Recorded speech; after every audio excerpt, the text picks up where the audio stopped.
नमस्कार. ठरलं तर मग मालिकेचा आजचा भाग तुम्ही पाहत आहात.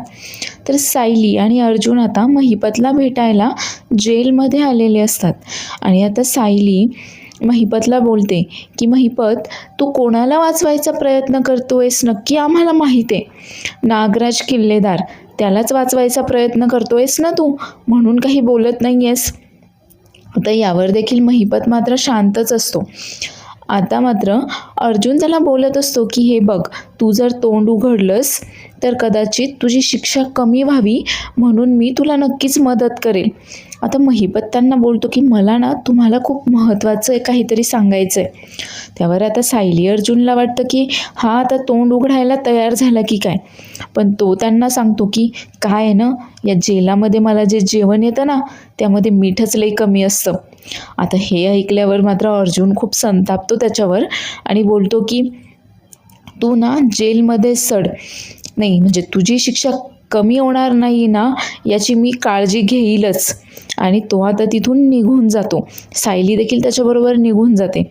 आता महिपत मात्र विचार करत असतो की कदाचित हे दोघेही आता खणत खणत फक्त साक्षीपर्यंत पोहोचायला नको आहे, आणि खरं तर आता साक्षीने सेफ राहावं म्हणून हा महिपत काही इथे तोंड उघडत नाही आहे.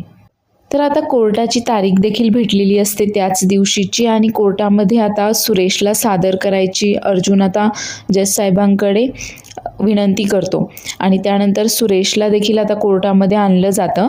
त्यानंतर हा अर्जुन आता सुरेशला विचारत असतो की 22 वर्षांपूर्वी जो अपघात झाला होता रविराज किल्लेदारांचा, त्यासाठी ट्रक तुम्हीच दिला होता का? त्यावर रमेश हो सांगतो. आता पुढे हा अर्जुन विचारतो की नक्की तो ट्रक तुम्ही कोणाला दिला होतात?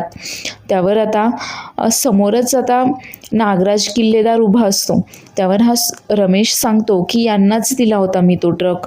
त्यावर अर्जुन सांगतो की नाव सांगा नक्की त्यांचं. आता हा रमेश आता सरळ नागराजचं नाव घेऊन सांगतो की या नागराज किल्लेदारलाच हा ट्रक दिला होता. त्यावर आता अर्जुन जज साहेबांना सांगतो की मला हेच सांगायचं होतं की 22 वर्षांपूर्वी झालेल्या त्या अपघातामध्ये नागराज किल्लेदारचाच हात आहे आणि तोच दोषी आहे. रमेशकडनं त्यानेच तो ट्रक मागवून घेतला होता आणि त्या ट्रकने अपघात घडवून आणला होता म्हणून. आता मात्र नागराजचं नाव घेतल्यामुळे नागराजही चांगलाच अडकलाय आणि टेन्शनमध्ये आलाय. पण तेवढ्यातच आता लगेच नागराजचा वकील पुढे येतो आणि तो त्यावर ऑब्जेक्शन घेऊन आता या रमेशला प्रश्न विचारत असतो. त्यावर तो रमेशला विचारतो की तुम्ही नागराज किल्लेदारला आधीपासूनच ओळखता की फक्त एकदाच भेटला आहात? त्यावर रमेश सांगतो की मी तर फक्त त्याला एकदाच भेटलोय, तो ट्रक दिला होता त्यावेळेस.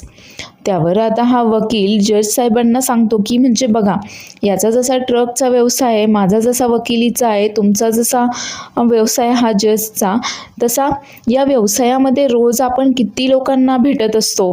आणि जर एखादा गुन्हेगार जर येऊन तुमच्यासमोर उभा राहिला आणि म्हणाला की 22 वर्षांपूर्वी तुम्ही मला शिक्षा केली होती वगैरे, तर तुम्ही देखील ओळखाल का त्या गुन्हेगाराला?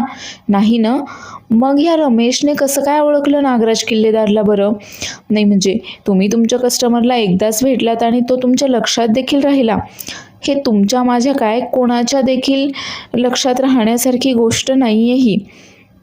त्यावर आता अर्जुन देखील यावर ऑब्जेक्शन घेतो आणि सांगतो की हो बरोबर आहे, आपण इतक्या वर्षांपूर्वी एकदाच भेटलेल्या माणसाचा चेहरा काही लक्षात ठेवू शकत नाही आहे, पण जर त्या माणसामुळे आपलं काही नुकसान झालं असेल, त्याच्यामुळे जर आपलं आयुष्य बदलून गेलं असेल, मग मात्र तो माणूस आपल्या नक्कीच लक्षात राहील. आणि इथे देखील असंच झालं आहे. म्हणजे रमेशला खरं तर माहीतही नव्हतं की तो ट्रक जो आहे तो नागराज किल्लेदार अपघात घडवून आणण्यासाठी वापरणार आहे म्हणून.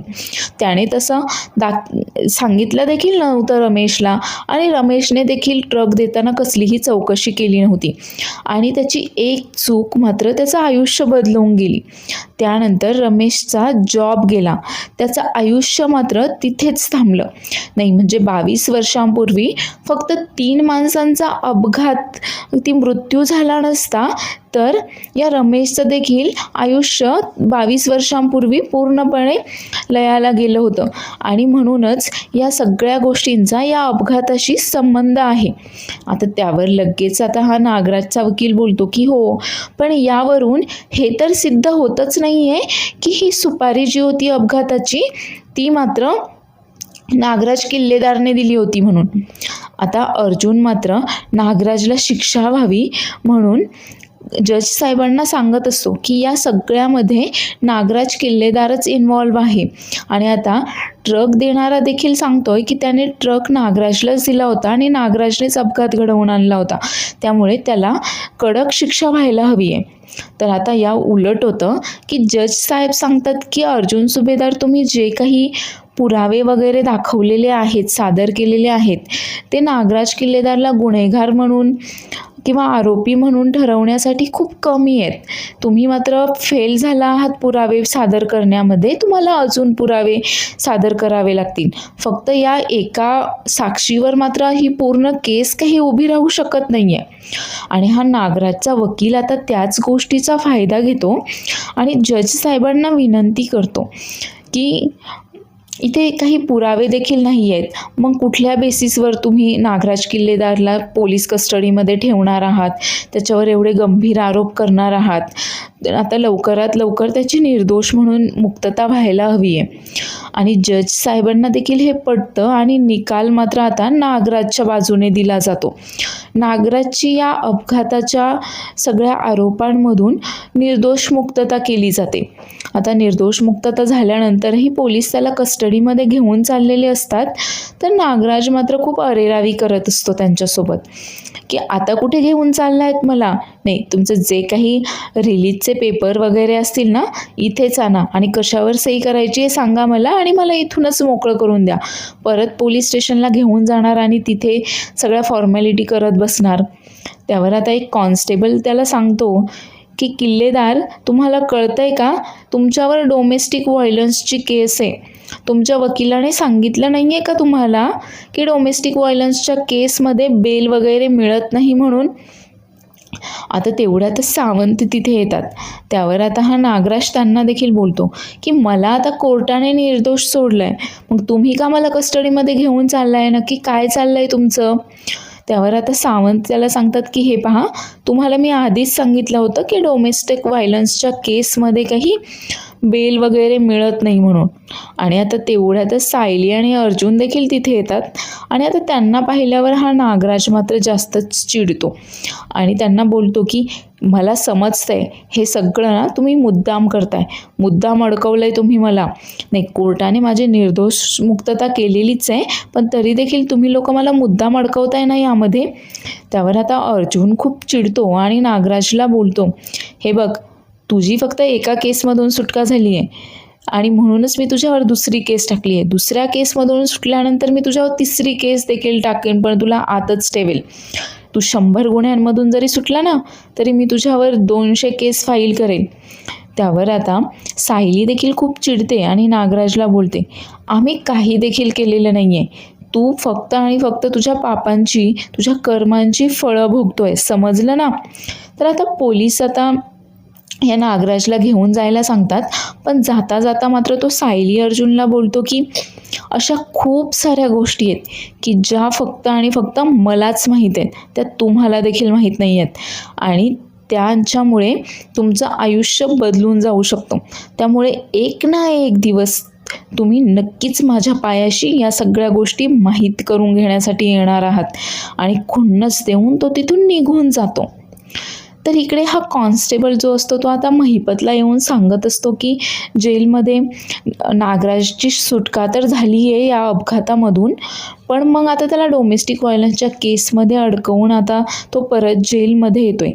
त्यावर आता हा महिपत बोलतो की म्हणजे हा नाग्या इथेच येणार आहे तर परत, म्हणजे अर्जुन सुभेदारने याला चांगलाच अडकवला आहे डोमेस्टिक व्हायलन्सच्या केसमध्ये.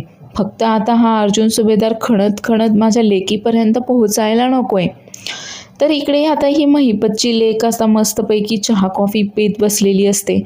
तर आता तिचा तो बॉयफ्रेंड सचिन आता त्याच्या बायकोला म्हणजेच अस्मिताला भेटण्यासाठी निघालाय मस्त रेडी होऊन. तर तो निघणार तेवढ्यातच आता ही साक्षी त्याला विचारते की कुठे चाललायस तू. त्यावर आता हा तिला सांगतो की अगं माझं एक काम आहे की माझं ते कॅनडाचं बँक अकाउंट फ्रीज झालं आहे ना, त्यासाठीच मला एका माणसाला भेटायचं आहे, तो ही सगळी कामं करतो, तो मला हेल्प करणार आहे. त्यावर साक्षी बोलते की तुझं ते अकाउंट कॅनडामध्ये आहे आणि असा कुठला माणूस आहे की जो इथे बसून तुला तिकडचा प्रॉब्लेम सॉल्व्ह करून देणार आहे. त्यावर आता हा सचिन थापा मारतो की माझा एक फ्रेंड आहे आणि त्याचा फ्रेंड आहे, तो हे सगळे असे फायनान्शियल कामं वगैरे करत असतो आणि तोच मला या सगळ्यामध्ये मदत करणार आहे. मी आल्यावर सांगतो तुला काय झालं काय नाही ते. त्यावर आता साक्षी खरं तर खूप चिडते आणि बोलते की कुठेही जायचं नाही आहेस तू, आणि तुला काय वाटलं की तू माझ्याशी खोटं बोलून जाशील आणि मला समजणार देखील नाही आहे का? तू कुठेही कोणालाही भेटायला चाललेला नाही आहेस माहिती आहे मला. त्यावर आता हा सचिन मात्र लगेच बोलतो, अगं सॅम तू असं काय बोलतेस? नाही म्हणजे तू परत संशय घेतेस का माझ्यावर? आपलं ठरलं आहे ना की आपण एकमेकांवर पूर्ण विश्वास ठेवायचा आहे म्हणून, आणि तरी देखील तू हे असं करतेस का? अगं खरं तर मी बाहेर चाललो होतो ते कोणाला भेटण्यासाठी नाही, तर तुझ्यासाठी सरप्राईज प्लॅन करण्यासाठी. तुझ्यासाठी खूप छान सरप्राईज प्लॅन करायचं होतं मला, आणि म्हणूनच आता मी बाहेर चाललो होतो.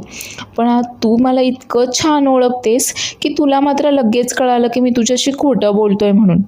आता हिला इमोशनली असं बोलल्यानंतर ती देखील लगेच इमोशनल होते आणि बोलते की हो का, पण मग लवकर ये हं, जास्त वेळ लावू नकोस तू त्या सरप्राईजसाठी, मी तुझी वाट पाहीन. आणि आता सचिन हिला अस्मिताला भेटण्यासाठी तिथून बाहेर पडतो. तर इकडे अस्मिता देखील आता सचिनच्याच फोनची वाट पाहत असते त्याला भेटण्यासाठी. तर कल्पना तिला बोलते की अस्मिता चल मी तुला जेवण वाढते. त्यावर अस्मिता बोलते की नाही मम्मा, मी ना बाहेर जाणार आहे आणि बाहेर गेल्यावर माझं बाहेरच खाणं होईल, त्यामुळे मला आता जेवायला नको आहे. त्यावर आता कल्पना तिला विचारते की बाहेर, अगं तू या अवस्थेमध्ये बाहेर का चालली आहेस? त्यावर अस्मिता आता खोटं बोलते की मी माझ्या एका मैत्रिणीला भेटायला चालली आहे बाहेर. त्यावर कल्पना सांगते की अगं मग असं कर ना, त्या मैत्रिणीला घरीच बोलावून घे की. नाही, तू ह्या अशा अवस्थेमध्ये कुठेही बाहेर जायचं नाही आहेस आणि बाहेरचं तर अजिबातही खायचं नाही आहेस. त्यावर आता खरं तर अस्मिता चिडते आणि बोलते की मम्मा मी बाहेर गेल्यावर असं अरबट सरबट वगैरे काहीही खाणार नाही आहे, आणि अगं मी काही आजारी नाही आहे, प्रेग्नंट आहे मी फक्त, आणि माझी काळजी मी घेऊच शकते ना. तुमची ही अति काळजी ना मला अजिबातही नको आहे, समजलं ना. आणि मला बाहेरची हवा खायची आहे थोडी, म्हणून मला बाहेर जायचं आहे माझ्या मैत्रिणीला भेटायला. आता मात्र कल्पनाचा नाईलाज होतो आणि कल्पना देखील तिला सांगते की अगं बाई ठीक आहे, तुला जायचं असेल तर जा. आणि तेवढ्यातच आता सचिनचा फोन येतो या अस्मिताला. आता फोन आल्यावर कल्पना विचारते कोणाचा फोन आहे? त्यावर अस्मिता सांगते की काही नाही, माझ्या मैत्रिणीचा फोन आहे, त्याच मैत्रिणीचा फोन आहे जिला मी भेटायला चालली आहे. तर आता कल्पनाचं काही एक न ऐकता अस्मिता आता सचिनला भेटण्यासाठी बाहेर पडते. तर इकडे सायली, अर्जुन आणि चैतन्य देखील आता कोर्टातून बाहेर पडून निघालेले असतात. त्यावर आता अर्जुन खरं तर सायलीला थँक्यू बोलत असतो.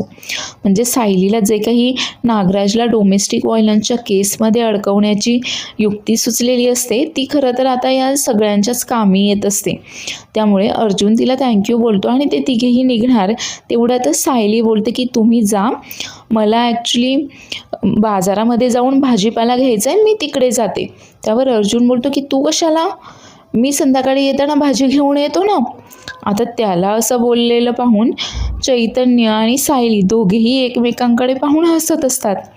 त्यावर अर्जुन बोलतो की तुम्हाला काय झालं बरं हसायला दोघांनाही? नाही म्हणजे आता मला भाजी घेता येते हं, आणि मला थोडं थोडं कळायलाही लागलं आहे की घरात दोडका कोणीही खात नाही, त्यामुळे तो काही आणायचा नाही वगैरे. त्यावर आता चैतन्य बोलतो की नाही, तुझा हा ओव्हर कॉन्फिडन्स आहे ना तो थोडा कमी कर. नाही म्हणजे तुला आता असं वाटायला लागलं आहे की तुला घरातली सगळीच कामं जमायला लागली आहेत वगैरे, पण असं नाही आहे. नाहीतर उद्या असं होईल की तू असं म्हणशील की मी 20 माणसांचा स्वयंपाक मीच करतो आणि मग तोंडावर पडशील, असं नको आहे व्हायला. त्यावर अर्जुन बोलतो की तू जरा जास्तच उडतोय नाही का, तू चल ऑफिसला चल, मग तिथे गेल्यावर आणतो मी तुला परत जमिनीवर. तर निघण्यापूर्वी आता चैतन्य आठवण करून देतो की कुठल्याशा शर्मा केसमध्ये त्यांना शर्माला भेटायला जायचं आहे.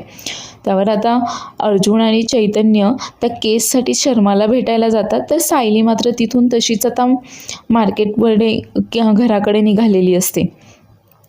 तर इकडे अस्मिता आता सचिनला भेटायला आली आहे आणि आता सचिन विचार करतो की ही मला भेटायला आली आहे म्हणजे जवळजवळ मी हिला परत एकदा माझ्या जाळ्यामध्ये फसवलंच आहे. नाही, आता मला फक्त थोडंसं इमोशनली हिला ब्लॅकमेल करायचं आहे, थोडी हिची काळजी आहे, हिच्यावर प्रेम आहे असं दाखवायचं आहे, म्हणजे मग ही परत एकदा माझ्या जाळ्यामध्ये फसणारच आहे. त्यावर आता हा सचिन तिला बोलतो की अजून देखील तू त्या म्हणजे तुझ्यावर जो हल्ला झाला होता त्याचाच विचार करतेयस का गं? नाही, म्हणजे मला देखील खरंच खूप वाईट वाटतंय त्याबद्दल आणि मला तर हे ऐकल्यापासून इतकं भीती वाटते, इतकी काळजी वाटते ना तुझी. मला असं वाटत होतं की तेव्हा मी तुझ्यासोबत असायला हवं होतं. नाही, आपण दोघं सोबत असतो तर हे असं काही झालंच नसतं ना. त्या दिवशी तू एकटी होतीस म्हणून हे सगळं काही झालं. पण मग मला एक सांग की ती जी बाई होती तुझ्यावर हल्ला करणारी, ती नक्की कशी दिसत होती? तिचे डोळे वगैरे कसे होते? त्यावर आता अस्मिता त्याला सांगते की नाही, त्या हल्ल्याचं कारण तर आहेच, पण माझ्याकडे काय एवढं एकच कारण आहे का दुःख करत बसायला? आणि मी तुला आधीच 2 वेळा सांगितलं आहे की मी त्या बाईला पाहिलेलं नाही आहे. त्या रात्री नक्की काय झालं होतं हे मी तुला किती वेळा सांगितलं आहे फोनवर. आणि मला एक कळत नाही आहे की तू सतत मला तेच तेच काय विचारत असतोस. आता हे दोघे इकडे बोलत असतात, त्याच वेळेला मात्र साक्षी देखील आता या सचिनचा पाठलाग करत करत तिथपर्यंत आलेली असते त्या रेस्टॉरंटमध्ये आणि दुरून ती पाहते की सचिन तर आता अस्मिताला भेटायला आलं आहे आणि चांगलीच चिडलेली असते. आता ती स्वतःशीच बोलत असते की सचिन, तुला काय वाटलं तू साक्षी शिखरेशी डबल गेम करशील का? तू पाहाच आता मी काय करते ते. तर आता तेवढ्यातच सचिन इकडे काउंटरवर येतो त्यांच्यासाठी ऑर्डर देण्यासाठी. तर अस्मिता अजून देखील घरी आलेली नाही आहे म्हटल्यानंतर कल्पना मात्र चांगलीच काळजीत पडलेली असते. त्यावर प्रतिमा तिला विचारते, काय गं, काय झालं, कोणाची वाट पाहतीयेस? त्यावर कल्पना सांगते की अगं पहा ना, अस्मिता केव्हाची मैत्रिणीला भेटायला गेली आहे पण अजून परत आली नाही आहे. त्यावर प्रतिमा सांगते की अगं मग तिला फोन कर ना. आता कल्पना सांगते की अगं मी तिला किती वेळा फोन केले, ती फोन देखील उचलत नाही आहे. काही भलतं सलतं तर घडलं नसेल ना? त्यावर प्रतिमा तिला सांगते की असा विचार देखील मनात आणू नकोस तू, थांब मी फोन करून पाहते. आता ती फोन करते तर अस्मिता फोन उचलत नाही. त्यामुळे प्रतिमा बोलते की कदाचित सायलीला माहीत असेल, मी सायलीलाच एकदा फोन करून विचारते. आता सायली खरं तर त्या कोर्टाच्या बाहेरून घरी जाण्यासाठी रिक्षा शोधत असते. तेवढ्यातच तिला तिथे प्रिया दिसते आणि प्रिया म्हणजेच ही तन्वी आता एका पोलीस कॉन्स्टेबलला पैसे देताना सायलीला पाहते. तर सायली विचार करत असते की प्रियाने त्या हवालदाराला पैसे का दिले असतील. आणि तेवढ्यातच आता प्रतिमाचा सायलीला फोन येतो. तर प्रतिमा तिला विचारत असते की अगं अस्मिता घराबाहेर पडली आहे मैत्रिणीला भेटायला, पण ती फोनही उचलत नाही आहे आणि अजून घरीही आली नाही आहे. तर ती कोणत्या मैत्रिणीला भेटायला कुठे गेली आहे काय वगैरे तिने काही सांगितलं आहे का? त्यावर सायली सांगते की नाही ना, मलाही काही माहीत नाही आहे. एक काम करते, मी लगेच घरी येते, माझ्याकडे तिच्या 2-3 मैत्रिणींचा फोन आहे, आपण त्यांना फोन करून चौकशी करूयात. आणि सायली आता घाईघाईने फोन ठेवून आता परत ते प्रियाकडे पाहायचा प्रयत्न करते. पण तेवढ्यात मात्र तो हवालदारही तिथे नसतो आणि ती प्रियाही तिथे नसते. आता दोघेही तिथून आता निघून गेलेले असतात. तर इकडे हा सचिन आता त्या दोघांसाठी ऑर्डर आणायला काउंटरवर जातो. तर तेवढ्यात आता त्याची ऑर्डर देखील येते आणि त्याच्या लक्षात येतं की आता या ऑर्डरचे पैसे देण्यासाठी आपल्याकडे पैसे देखील नाही आहेत. खरं तर हा पूर्णपणे कंगाल झालेला आहे आणि हा कंगाल झाला आहे म्हणूनच आता त्या साक्षीच्या नादी लागला आहे. तर आता तो अस्मिताला आवाज देऊन तिकडे काउंटरवर बोलावून घेतो बिल पे करण्यासाठी. आता अस्मिता देखील त्याने आवाज दिल्यावर त्याच्या दिशेने जाते.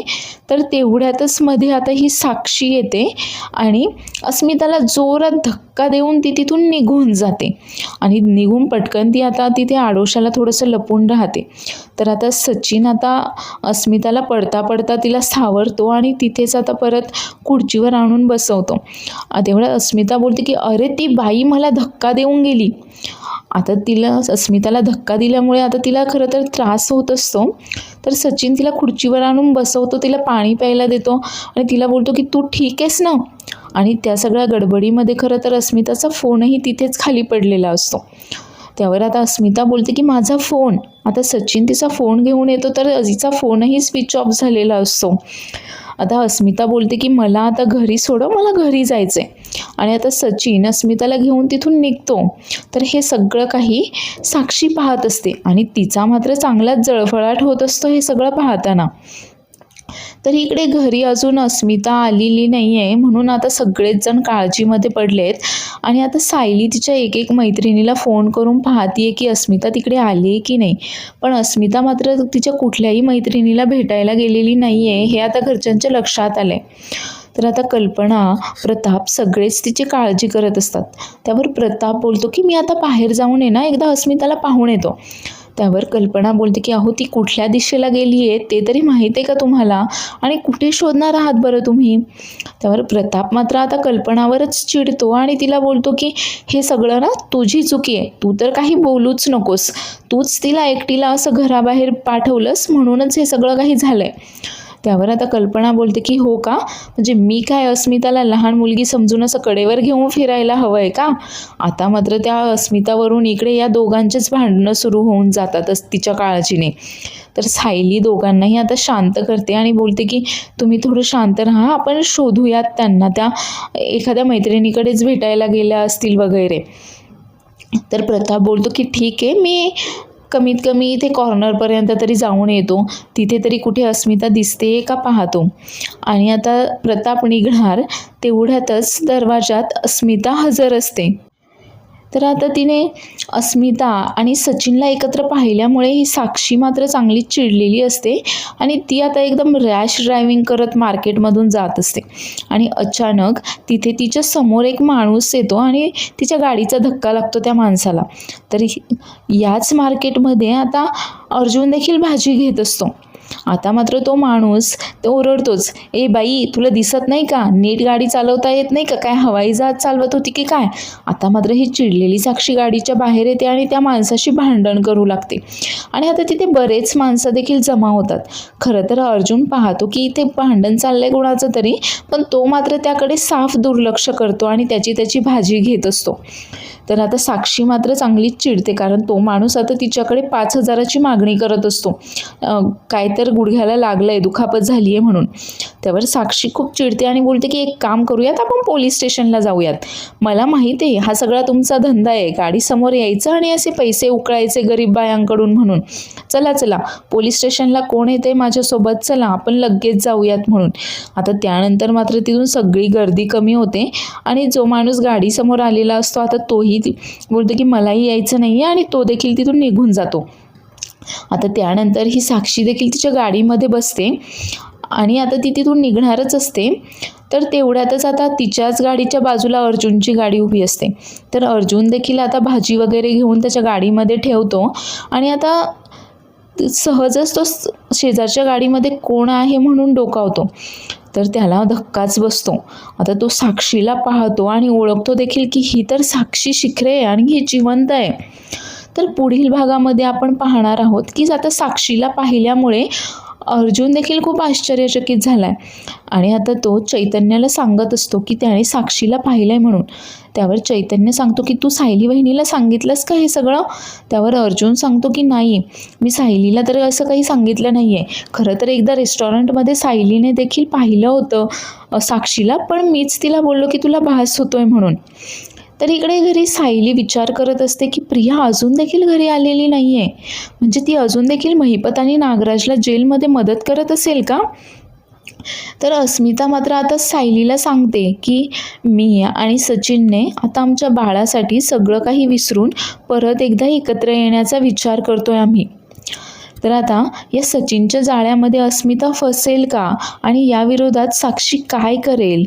तर साक्षी जिवंत आहे हे समजल्यानंतर अर्जुन आणि सायली आता नेक्स्ट स्टेप काय घेतील हे सगळं काही पाहण्यासाठी पुढील एपिसोड पाहायला विसरू नका. आणि आजचा एपिसोड आवडला असल्यास चॅनेलला लाईक, शेअर आणि सबस्क्राईब करायला देखील विसरू नका. धन्यवाद.